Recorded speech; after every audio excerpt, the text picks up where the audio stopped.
अब हमारा next topic जा रहा है lecture 4, theorem of parallel axis.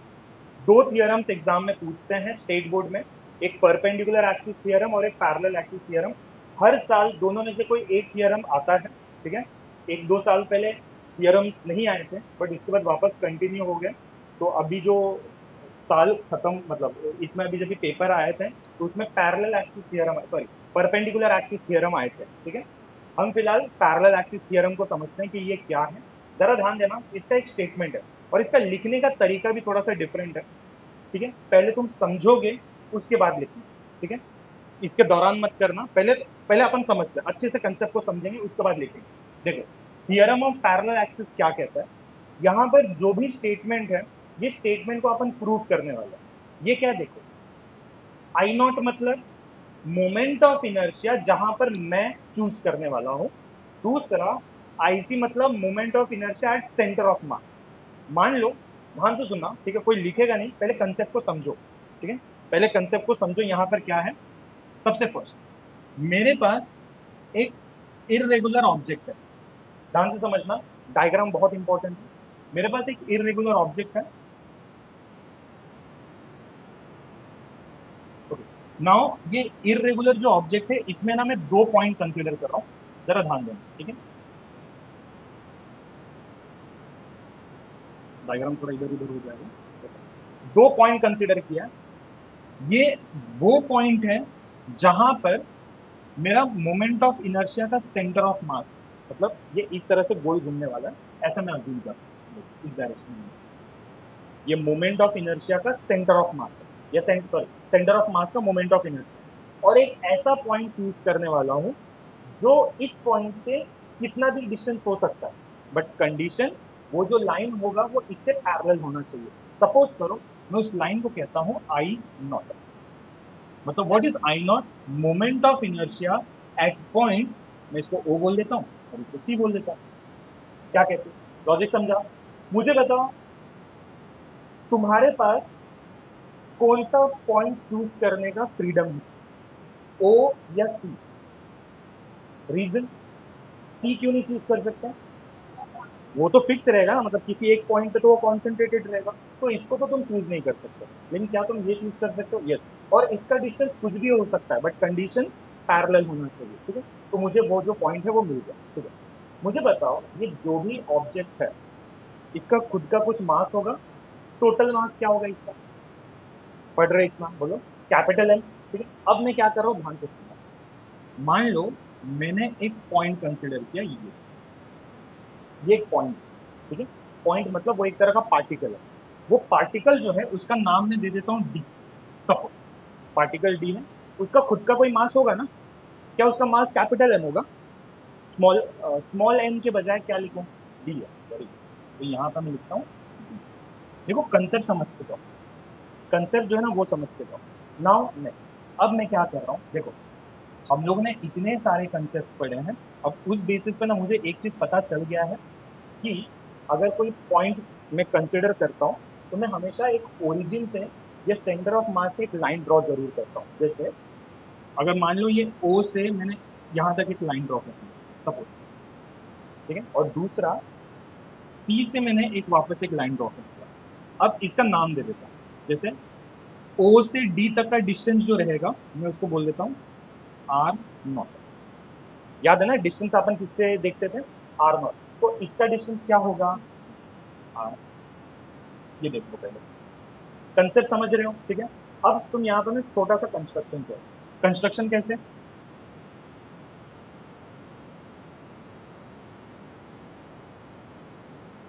देखो, कंस्ट्रक्शन में हम थोड़ा सा कुछ लाइंस को एक्सटेंड करने वाले हैं। जरा ध्यान देना, ठीक है। ये वाला लाइन को देखना, ये वाला लाइन यहाँ तक एक्सटेंड होगा, बट मैं इसको थोड़ा सा और दूर लेके जाऊँ। ध्यान देना, मैंने वो यहाँ पर एक स्ट्रेट लाइन जो रहेगा वो मैंने बनाया। नाउ जो नेक्स्ट है, अब मैंने क्या किया, यहाँ से जस्ट एक परपेंडिकुलर जो लाइन है वो ड्रॉ कर, मस्त अच्छे से लाइन जो रहेगा वो परपेंडिकुलर ड्रॉ कर। दैट्स इट, इतना मेरा काम था। अब मैं कुछ नेमिंग कर देता हूँ। मान लो ये डी है, ये सी है, इसको मैं एन बोल देता हूँ। दिखा एन कौन सा है, ये डी है, ये एन है, ये सी। ये O से C तक का जो डिस्टेंस है सपोज करो वो है h, लॉजिक समझा। और C से N तक का जो डिस्टेंस है, ये C है, C से N तक का जो डिस्टेंस उसको तुम मान लो, ठीक है। एक बार वापस, ठीक है, समझने के लिए वापस, डायग्राम कैसा था, इरेगुलर, यहां पर कौन सा पॉइंट है, आई नॉट है, ठीक है, जो इस तरह से घूम रहा है। आईसी कहाँ पे होगा, वो कहीं ना कहीं एक जगह पे फिक्स होगा, बराबर है। ये मैंने ऐसा किया, राइट है, याद आ रहा है सब, ठीक है। क्या इसके बाद क्या किया, एक पॉइंट पार्टिकल कंसीडर किया जिसका नाम मैंने डी दे दिया, सर ये अपने हिसाब से कर सकते हो, उसका मास क्या होगा, डीएम। इसके बाद का स्टेप, ये ओ है ये सी है, तो ओ से यहां तक का डिस्टेंस आर नॉट, सी से डी तक का डिस्टेंस आर सी।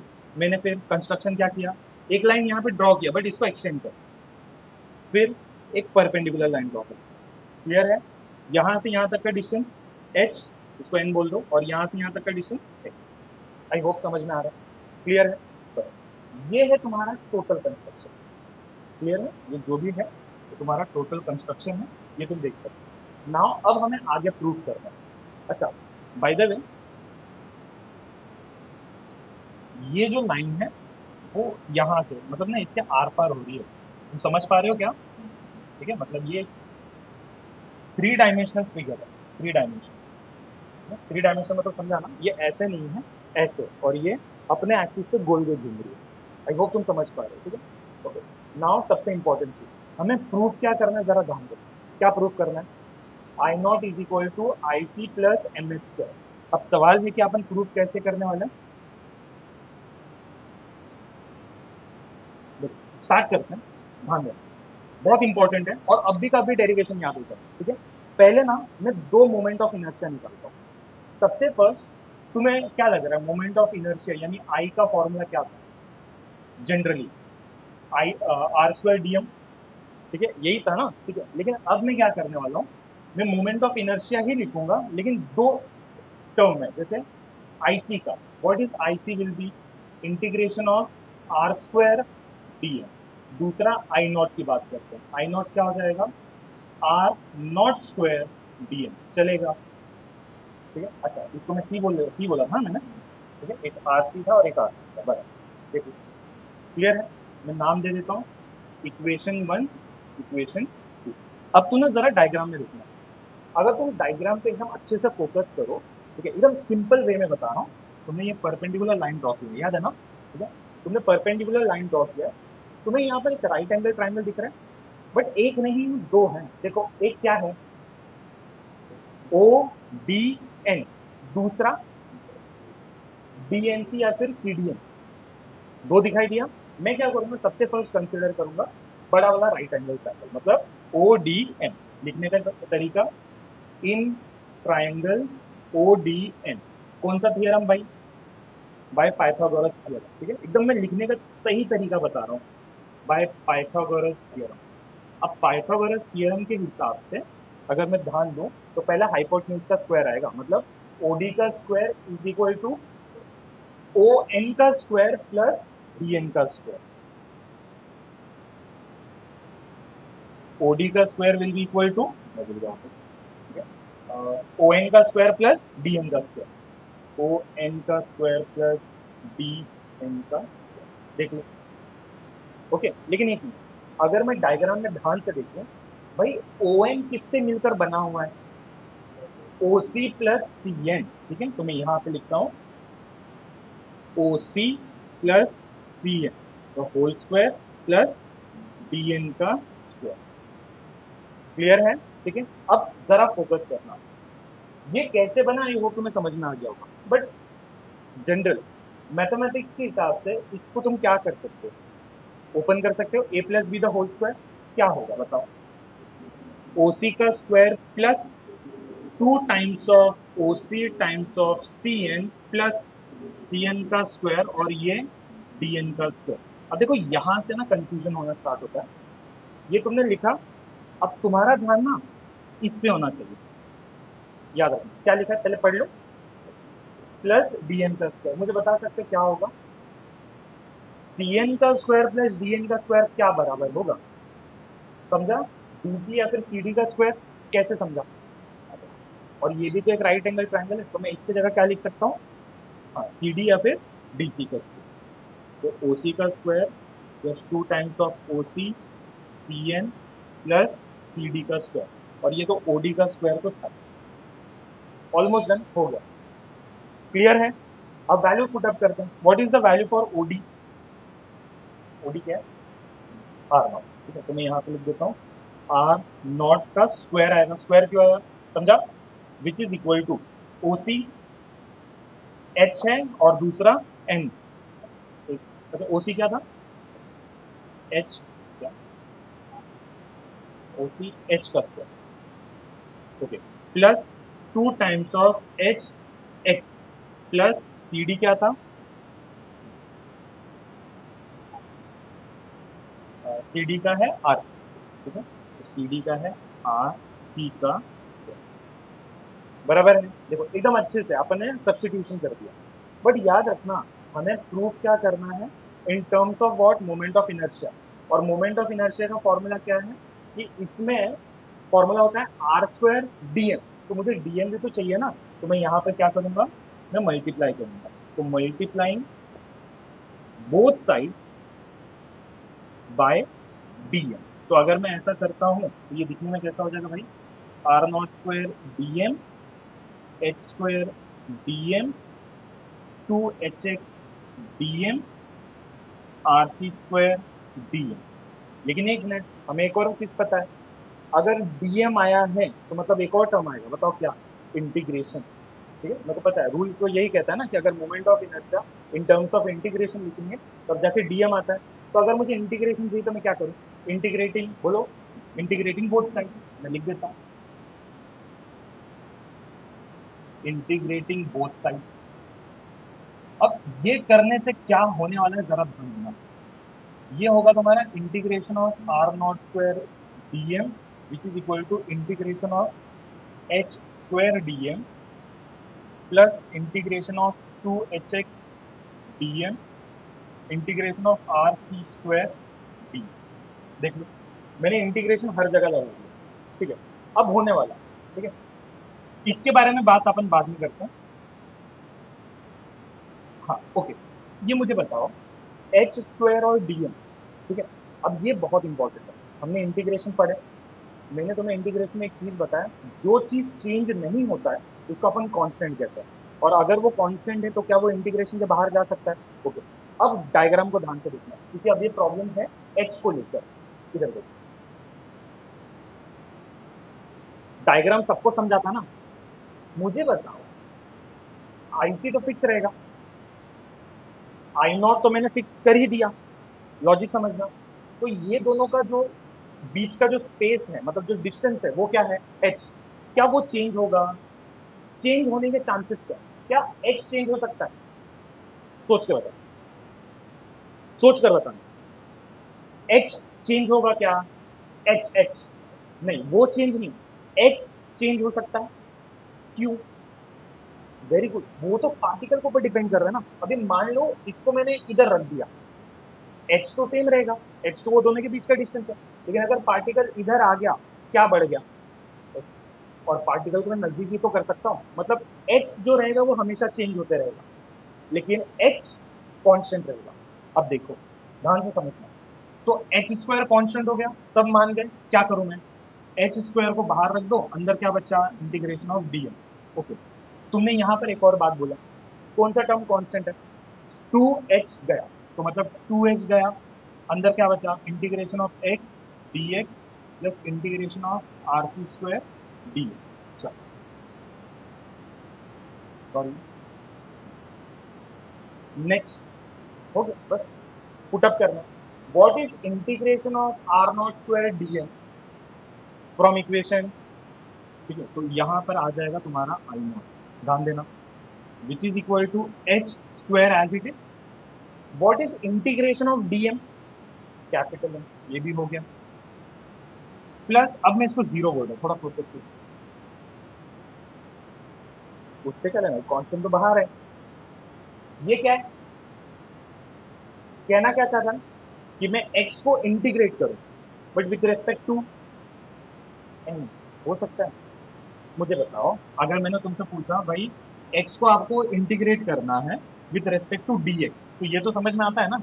लेकिन अगर मैंने यहाँ पे डीएम लिख दिया तो क्या तुम चाह कर भी कर सकते हो? नहीं कर सकते। तो इसका इंटीग्रेशन क्या आएगा? 0 प्लस दूसरा, हाँ ये क्या होगा? आई। ठीक है, तो बेसिकली अगर मैं सारे टर्म्स को मिला दूं तो ये कैसे होगा? I naught will be equal to I C plus M H square, hence proof.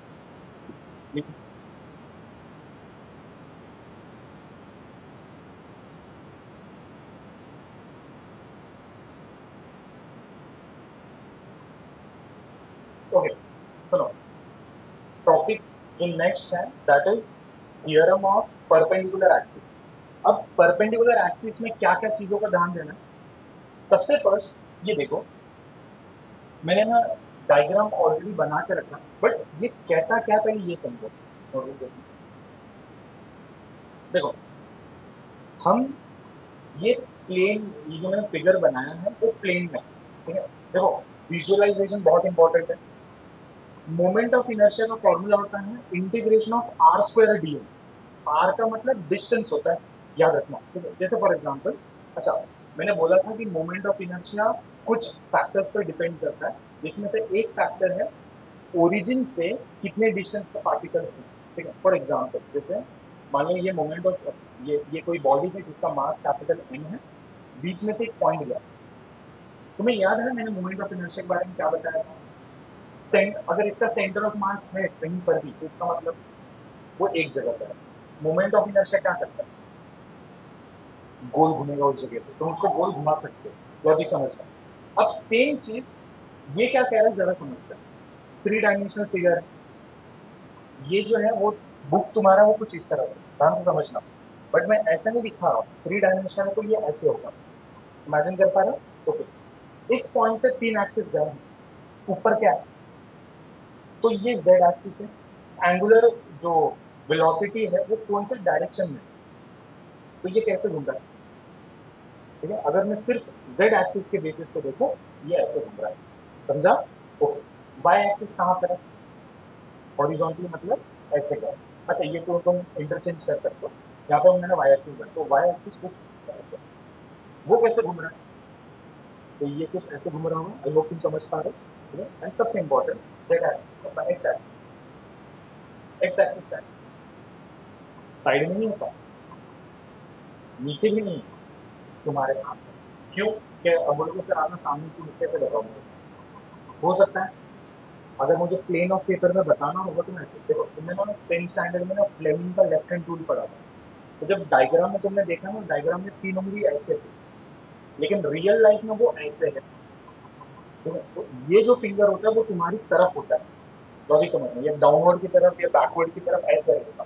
Three dimensional में दिखाना है ना, अब थ्री डायमेंशनल वाली ये चीजें मैं 2D में कैसे दिखाऊंगा? इस वजह से मुझे एक चप्पा करना पड़ता है, सेम चीज है। तो ये जो बुक है, इसका एक्स एक्सिस कहाँ पर है? तुम्हारे तरफ। कैसे घूम रहा है? आई होप तुम समझ रहे हो। क्लियर हुआ? तो अब घूम रहा, अब मेरी बात ध्यान, थियरम ऑफ परपेंडिकुलर एक्सिस में अपने को प्रूव क्या करना है? Moment of inertia along z axis is the sum of moment of inertia of x axis and proof कैसा करना है, ध्यान से देखो। मैंने किया क्या पहले ये समझो। देखो,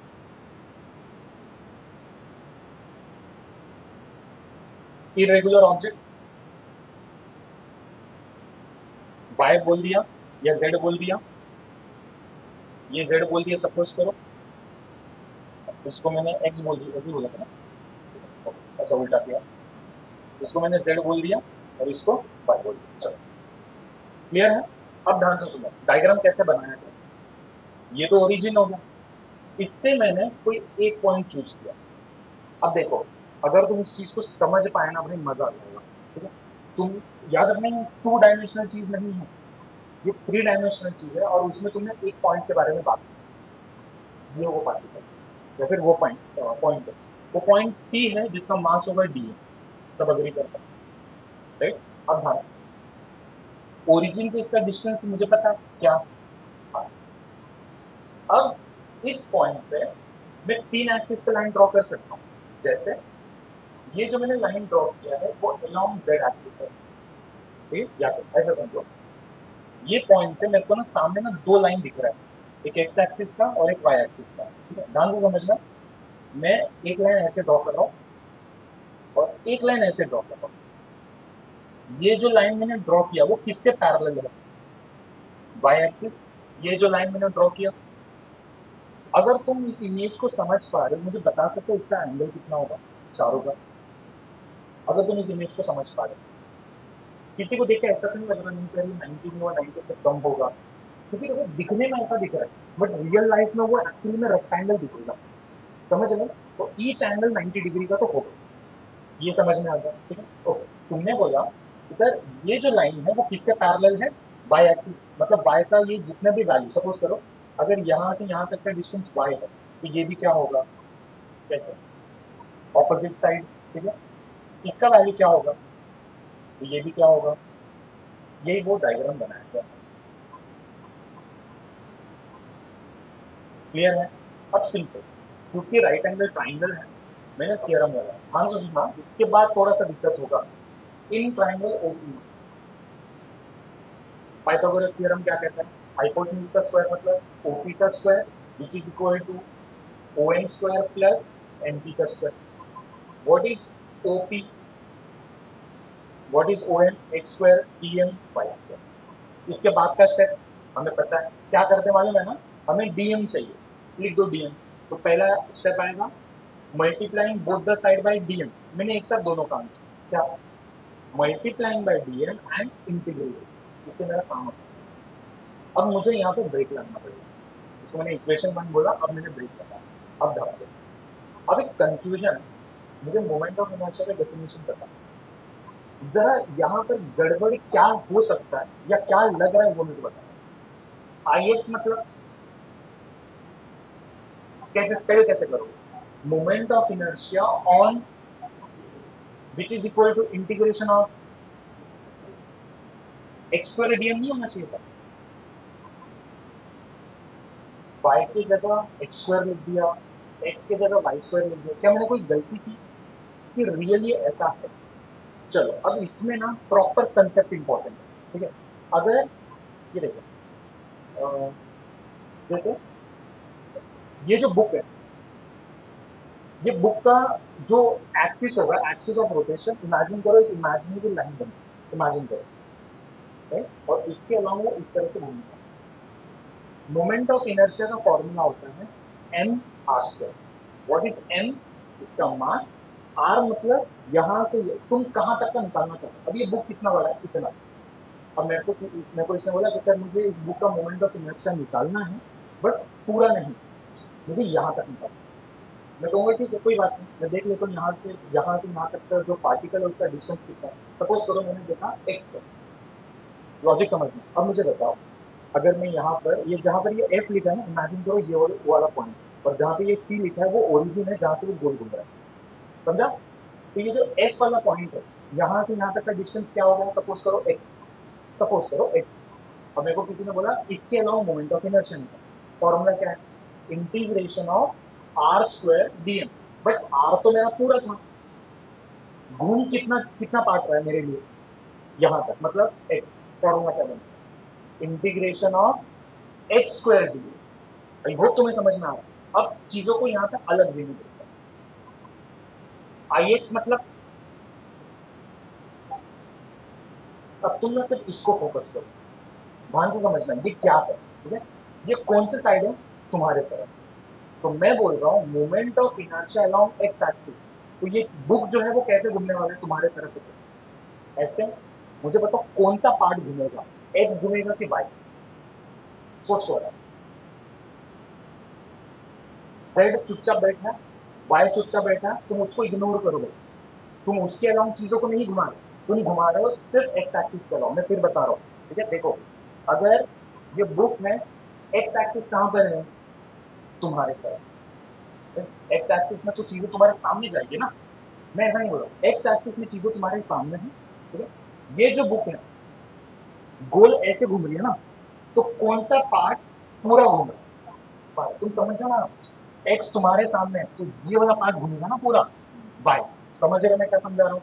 तो मतलब moment of inertia at X axis will be R square होता है, आर मतलब डिस्टेंस, डिस्टेंस मैंने वाई ले लिया था, वाई स्क्वायर डी। नहीं समझा? वापस समझते हैं वाई के लिए। वाई को देखो भाई, दिख रहा है वाई? क्या लग रहा है? अगर कोई चीज वाई के अलोंग है तो चीजें किस तरह से घूम रही है? X square D M. Similarly Z का भी अपना कंसेप्ट क्लियर है। नाउ अब सबसे इंपॉर्टेंट, ये तो मैंने बाय डेफिनेशन से निकाला, मैंने किसी को इक्वेशन वन पुटअप किया था, दिख रहा है? उसके हिसाब से आर स्क्वायर डीएम का इंटीग्रेशन क्या होगा? आई जेड, ठीक है? सिमिलरली सिमिलरली तो I Z will be equal to I X plus I Y. ये है हमारा थियरम ऑफ परपेंडिकुलर एक्सिस, और ये बेसिक सा थियरम है जो एग्जाम में आते हैं। तुम्हें एक बात का ध्यान रखना, थियरम ऑफ पैरेलल एक्सिस थोड़ा सा बड़ा है as compare to perpendicular axis. Exam में ना जब भी ऐसे क्वेश्चन आए तो ना तुरंत स्टार्ट मत करना डेरिवेशन से। तुम्हें क्या करना है? ये करना है, 1 मार्क ये कैरी करेगा, हाफ मार्क डायग्राम कैरी करेगा, ठीक है? मतलब टोटल 3 मार्क क्या आते हैं, बात को समझना, टोटल जो रहेगा वो 3 मार्क के आएंगे, एंड जो रिमेनिंग रहेगा वो तुम्हारा डेरिवेशन, ठीक है? जितना एलाबरेट कर सकते हो प्लीज करना, ठीक है? जैसे अभी मैंने बहुत सारे यहाँ पे पॉइंट मिस कर दिया, जैसे अभी देखो इंटीग्रेशन ऑफ डीएम क्या है, तो यहाँ पे लिख देना since integration of dm is equal to, अच्छा कभी कभी ना एंट्रेंस में ना क्वेश्चन पूछे जाते हैं, ठीक है? वो मैं तुम्हें बताना चाहूंगा। जैसे मोमेंट ऑफ इनर्शिया पे थिन रिंग मुझे पता है क्या है, एम आर स्क्वायर, और डिस्क का भी मुझे पता है। अब सपोज करो मैंने एक क्वेश्चन दे दिया, ध्यान देना ये बहुत इंपॉर्टेंट है, अगर समझ में आए तो भाई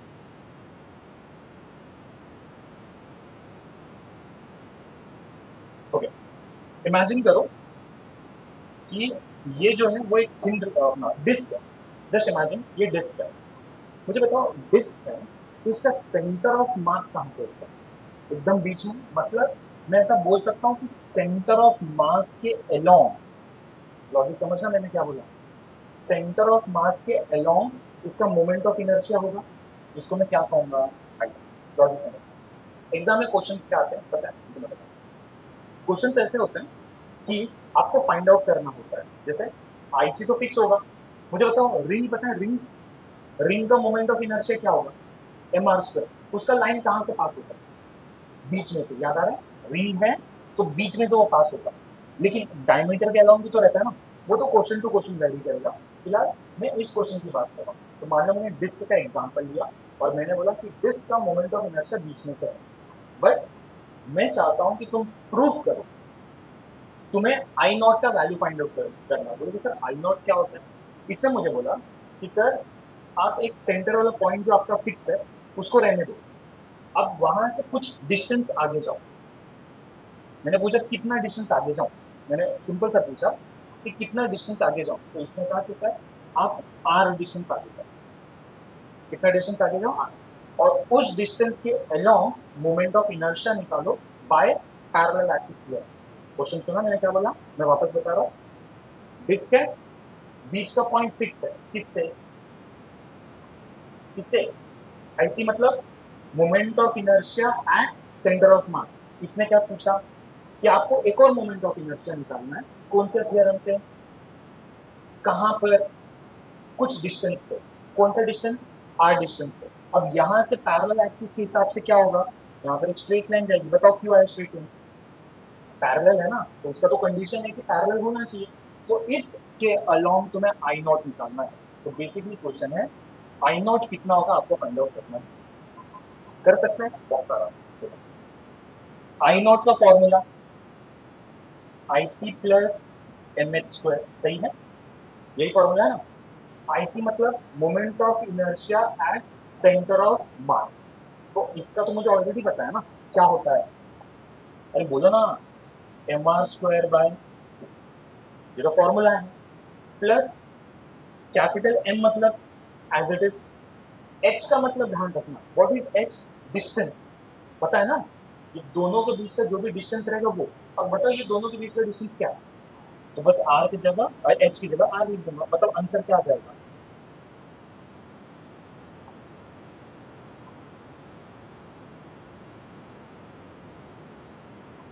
समझा? क्रॉस मल्टीप्लाई किया, कितना आ गया 3mr² 2। एक और क्वेश्चन बेसिक वापस, ये एक रिंग है, क्या है? रिंग। क्वेश्चन मेरा एकदम सिंपल है कि आपको I0 निकालना है, तो तुम्हारा सवाल क्या आना चाहिए? कितने डिस्टेंस पे? मैंने बोला यहां पर। अरे डिस्टेंस कितना होता है सर ये तो बताओ, मैं बोल देता हूं, ये होगा r/4 पे। मैं किसने बोला r/4 पे आपको इसका वैल्यू निकालना है। पहले मेरे दिमाग में क्या क्लिक होना चाहिए? ये फिगर कौन सा है? कौन सा है? रिंग। दूसरी बात क्या आना चाहिए कि लाइन कहां से गई है? लॉजिक समझा? उसमें देखो कितने सारे फिगर्स हैं, सबके अलग अलग मोमेंट ऑफ इनर्शिया है। तो अगर सपोज करो मेरे को देख के लगा कि अरे हाँ सेंटर ऑफ एक्सिस से जा रही है, डायग्राम तो यही बनेगा, चीज एकदम सॉर्टेड। अब मुझे बताओ इसके अलोंग फॉर्मूला क्या बनेगा? I0 = IC+mh²। IC का वैल्यू क्या रहेगा रिंग के लिए? mr²। Capital M as it is. What is the value for h? इस बार h क्या रहेगा? r/2, मतलब r²/4। पक्का 4? 16। ठीक है, तो ये हो जाएगा तुम्हारा 16। क्रॉस मल्टीप्लाई करेंगे तो कितना आएगा? 17mr² बराबर ना? 17/, आई होप तुम्हें समझ में आ रहा होगा कि पैरेलल एक्सिस प्रूव कैसे करना है। हो सकता है कि लाइन सीधी ना जाए। मेरे को मान लो किसी ने बोला कि सर ये डिस्क है, आपको डिस्क का मोमेंट ऑफ इनर्शिया निकालना है बट अलोंग द डायमीटर। तो डायमीटर का मतलब क्या होगा? डायमीटर का मतलब, वेरी गुड, तो जो लाइन रहेगा वो तो स्ट्रेट होगा। समझ पा रहे हो? लाइन स्ट्रेट गया। अब क्वेश्चन आया कि सर आपको मोमेंट ऑफ इनर्शिया निकालना है डायमीटर के अलोंग बट सम डिस्टेंस, यानी आर डिस्टेंस फ्रॉम कुछ तो, आर डिस्टेंस फ्रॉम ये ओरिजिन से। क्या करोगे? पैरेलल एक्सिस थ्योरम कैसे लगाओगे? सेम, इससे एक लाइन पैरेलल, तो पैरेलल में अब ऐसा थोड़ी ना करोगे, क्या करोगे? ऐसे। कंसेप्ट सेम है बस इमेज जो है वो उल्टा है। That's it, ठीक है? मतलब एंट्रेंस में क्वेश्चंस आते हैं तो याद रखना कैसे इसको सॉल्व करना। That's it. चलो ठीक है।